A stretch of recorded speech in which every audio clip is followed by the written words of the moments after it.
जोरदार haka तालियों arpu के pratari बीच unai स्वागत tung कीजिए arhajar हमारे arphulai opening haka performer। por khatwei san pheusan menmet en pen I pajba ka India Talents Fight haka 9XM channel ya ka jingya khun ki samla khasi baya shim benta hakar wai bat ka shat kumju ru ki banya khun hapdeng ka India baro ka wei halor kani nakaliang ka All Meghalaya Dancers Association kabu ka jingkerpat ban pelet por khnang na ka benta la shai ka sngi damir ban pet kum ka dak ka jing ai jing kershan ya ki samla khasi badon sap bakin dang yo men sim shushu hakum kine ki rensan u samla khasi u ban sa yo ban pen isap ha ka tei ka rensan u dei bala tip kerteng u samla bobi nongrum usam lau bala yora ya ka nam balai mentau snem haka jing ya kop ya shat.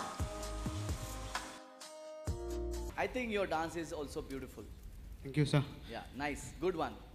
You really tried well. All the beats what you catch, dum ta, dum ta, all the beats, you really catch that beat on timing. That is really nice. But I really like your style. Let's see what happens. All the best. Thank you, sir. नमस्कार, मैं हूं पवनलता जोशी। एक और good news लेके आज मैं आ गया हूं। 28 जुलाई से रात 11:55 पर 9XM चैनल पर इंडियाज टैलेंट फाइट की टेलीकास्टिंग शुरू हो रही है। जी हां, डिजिटल पोस्टर्स प्रमोशन करने के लिए आप तक बहुत जल्दी पहुंचने वाले हैं। ज्यादा से ज्यादा प्रमोशन करिए और टेलीकास्टिंग के बाद भी बहुत सारे सरप्राइजेज आप सबके लिए वेट कर रहे हैं।